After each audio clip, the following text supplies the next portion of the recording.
This is war.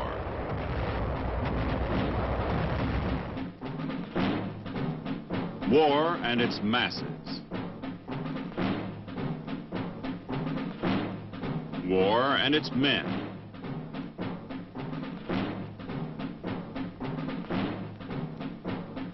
War and its machines.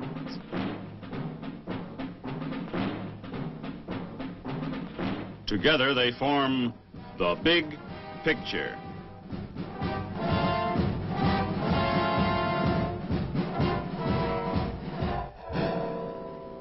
Welcome to the Big Picture.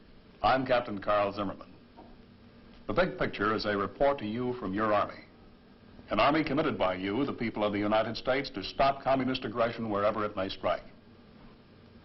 The Big Picture traces the course of events in the Korean campaign through first-hand reports from our combat veterans and through film taken by combat cameramen of the Army Signal Corps.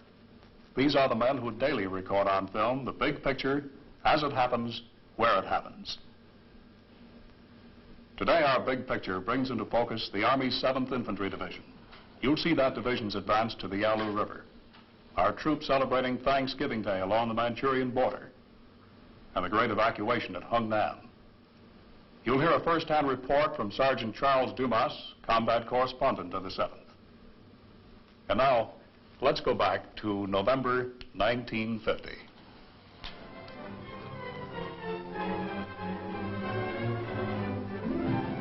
On 20 November, United Nations forces are advancing everywhere in North Korea and have reached the Manchurian border at Haisan-jin, as Chinese Reds, who entered the fighting 3 weeks previously, have suddenly withdrawn.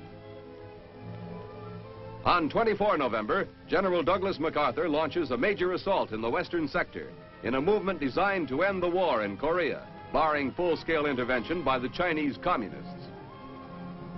By 28 November, the Chinese Communists have again entered the fighting in far greater force than they did a month previously.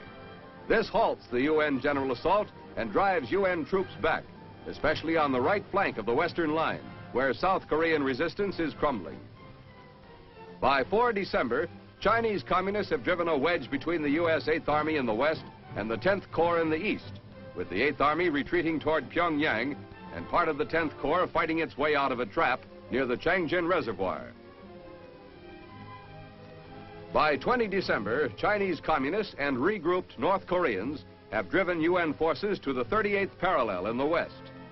In the east, U.S. Marines and 7th Division troops have fought their way out of the Red Trap and are being evacuated by ship at Hungnam, with other UN troops fighting bitterly to hold the perimeter until the evacuation is completed. After the tanks have spearheaded through to the border near Haisan-jin, the men of the U.S. 7th Division come in to take over. It is bitter cold in the valleys as they advance doggedly across the snow patches. It is even colder as they ascend the slopes, and it is tougher going up. Frozen ground offers little in the way of footholds. Fortunately, there is not much opposition from the enemy. Our planes help take care of that. One good thing, they are advancing. It is a tough, climbing job, but they are going forward. Slowly but steadily, they are coming closer and closer to their objective, the south bank of the Yalu River on the Manchurian border. At this time, it appears that reaching the border will be the beginning of the end of the war in Korea, and the men are anxious to get to their objective.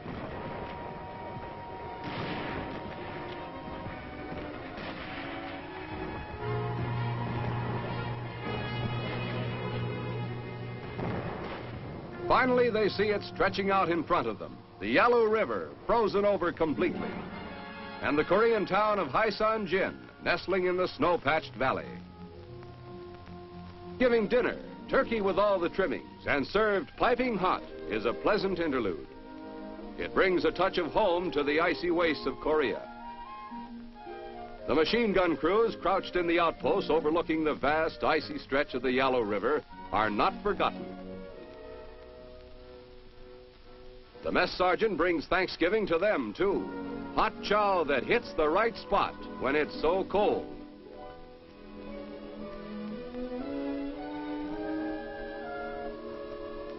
with turkey and mashed potatoes in extra large portions.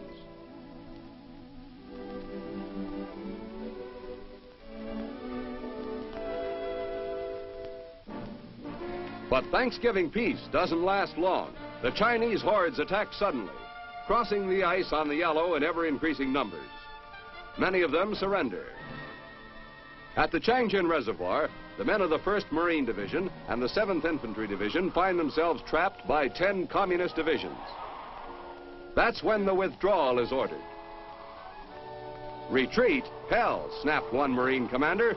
We're not retreating, we're just advancing in a different direction.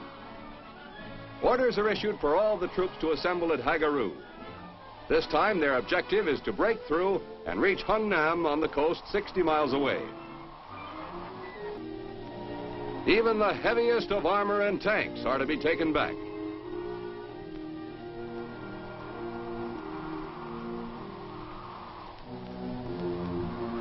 There are casualties as much from the cold as from snipers' bullets. The wounded are carried along.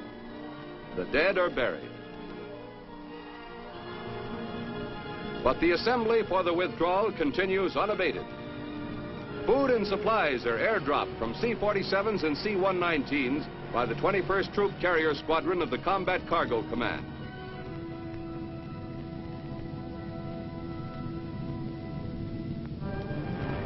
Ammunition, medical supplies, and food are dropped. No matter how cold and tired they may feel on the ground, the sight of these cargo planes dropping their parachute loads from the skies gives the men a sense of not being forgotten, a feeling that they are still part of a vast team, fighting together.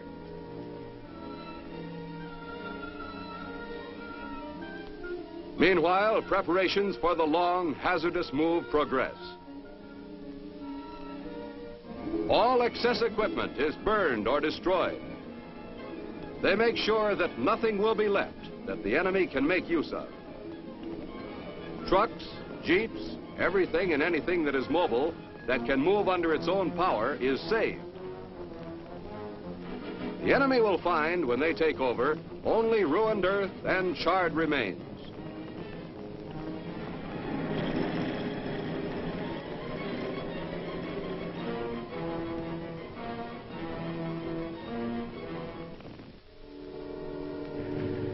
Thousands of battle casualties and frostbite victims are evacuated from the emergency fields at Hagaru and Koto and flown here to the Yonpo airfield near Hungnam, where they are transferred to hospital planes for the trip to Japan. They will soon find themselves warm and well cared for. Many of these men suffered their wounds during the withdrawal from the Changjin Reservoir, but none were left behind to the communists.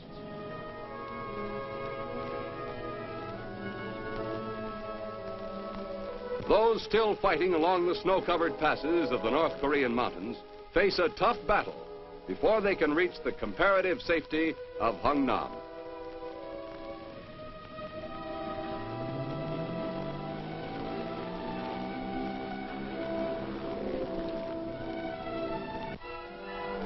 With only short pauses at Hagaru near the Changjin River, Chinese prisoners captured by patrols are carried along on the withdrawal for whatever information they may furnish G2.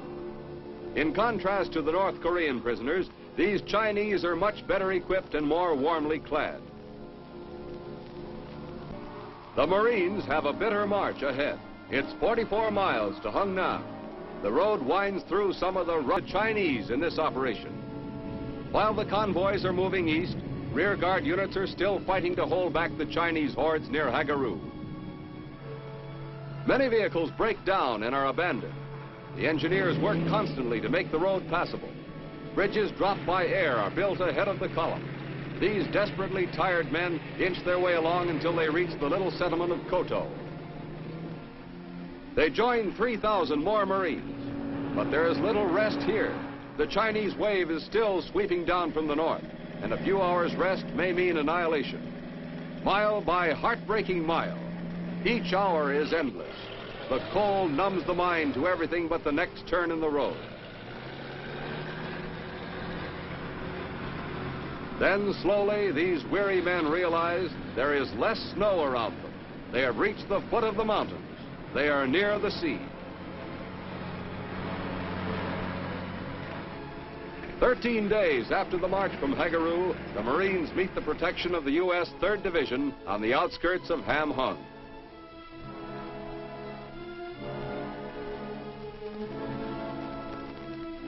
At Hungnam, preparations are underway for the largest amphibious evacuation in military history.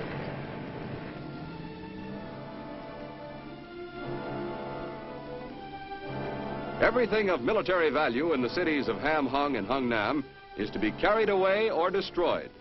Huge shipments of military equipment had poured into the area for weeks to supply the expected victory march to the Manchurian border. Now these supplies, sent here to support the whole 10th Corps, are piled up and carried out to the transports again.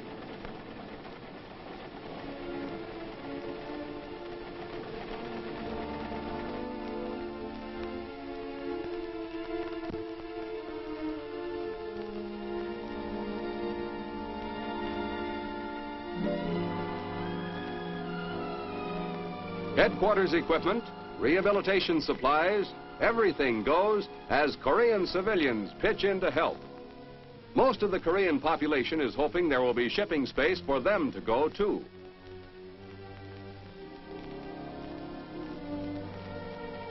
The vast quantity of equipment that is being moved here is more easily comprehended when you think of the units involved. The 10th Corps that is being evacuated includes 3 full U.S. divisions: the 1st Marine Division, the 3rd Infantry Division, and the 7th Infantry Division, plus thousands of South Korean troops. The personnel involved in this move is equal to the entire population of Dayton, Ohio. Over 100,000 civilian refugees from the Hungnam area are taken to freedom along with the troops, but thousands must be left behind to the uncertain mercy of the communists. The refugees pour down to the docks until every available ship is jammed. Their eagerness to abandon their homes and possessions is pitiful proof of their fear of the communist regime. These people, who have known Red domination, give dramatic evidence that they have had enough. Every effort is made to evacuate as many as possible to the Busan area. Busan is already swarming with hundreds of thousands of refugees who have fled from other parts of Korea. This huge migration poses a major problem to UN authorities. Loaded down with their few belongings or a baby, the refugees push forward to the ships. The Hungnam evacuation entails the movement of 105,000 soldiers, 17,500 vehicles, and 350,000 tons of equipment. The communists, whose supply lines from Manchuria are under constant attack by our planes, will sorely miss this huge haul of military equipment which so nearly fell to them as a prize of war. Rear guard troops hold fast on the shrinking perimeter of the beachhead with the support of naval guns from the harbor, and this valuable material is saved for other battles.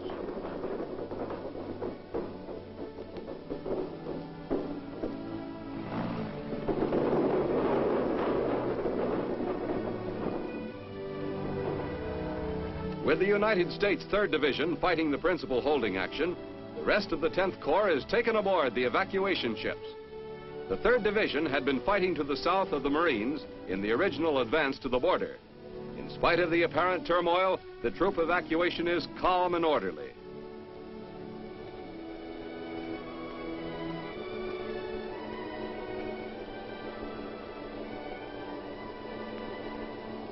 The removal of the wounded has first priority.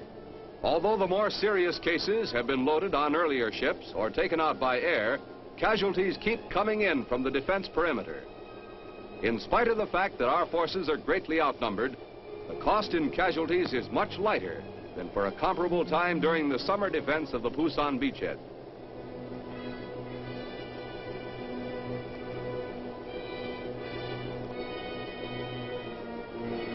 Landing craft form an endless conveyor belt running from the docks to the transports waiting in the harbor. It takes a lot of boatloads to carry 100,000 soldiers.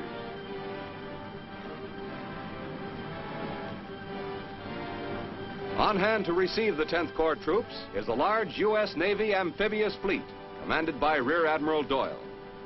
The guns of the 7th Fleet, under Vice Admiral Struble, support the evacuation. This redeployment of an entire Army Corps by sea has never been attempted before. But the U.S. forces, pioneers in mass beachhead operations, simply take their well-perfected amphibious landing techniques and work them in reverse.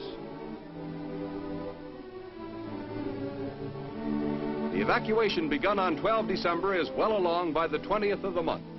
The gallant fighting force, which fought its way to the coast against tremendous odds, takes leave of Northern Korea. But the Red aggressors will be meeting them again.